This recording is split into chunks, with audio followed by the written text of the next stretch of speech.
You are what you do. There has to be more to it. I read an article last week that sent me into a spiral of depression. It wasn't until a few days later that I understood why it hit me so hard. It had to do with my medication and not having what I'm supposed to be taking. It turns out I had run out of my prescriptions without realizing it, and I don't have any refills on file. Anyway, back to the article and how I read it. The OP was talking about how writing and podcasting are only avenues of advertising, essentially pointless unless they're being used to promote a real business. What I read was that writing and podcasting are pointless endeavors and not a real business. I wonder if John Grisham or Jerry Jenkins would agree. All my life I have learned to associate who we are with what we do. If you think about it, one of the first questions we ask someone when we meet them is, "What do you do?" We don't ask, "Who are you?" We inquire about what they do for a living because we associate what a person does with their value. We tell ourselves they're a good person if they do good things, and the opposite is also true. We relate the worth of a person with the job they have. If they have a high-paying job, then we consider them to be a stable person and oftentimes a good person. If they have a mediocre paying job or a job that is considered low class, we often don't want to give them much time because we don't think of them as much of a person. It's a convoluted way of thinking and looking at things, but it's more accurate than people want to admit.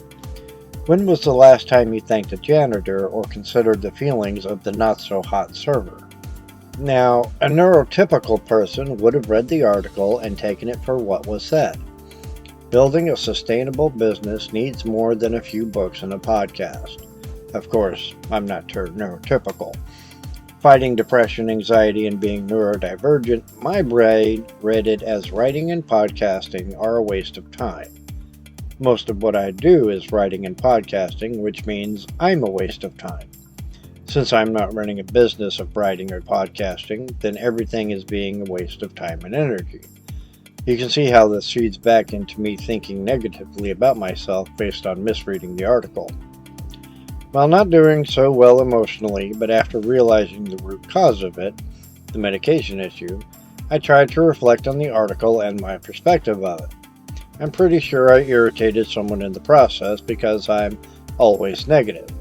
So I asked several people about my best qualities: attention to details, creative solutions to complex problems, high level of common sense, creative, communications, honest, dependable, able to understand nonverbal communication, anticipate needs, empathetic. If I'm only what I do, then by definition I'm worthless. Fortunately, we are more than our profession. Doing good things doesn't mean a person is good, but a good person will do good things. A good person will also do bad things. We are human after all. Who we are also consists of what other people think of us. We can think of ourselves any way we'd like, and it can be contrary to what others think of us. Every now and again, we need to get an assessment of ourselves.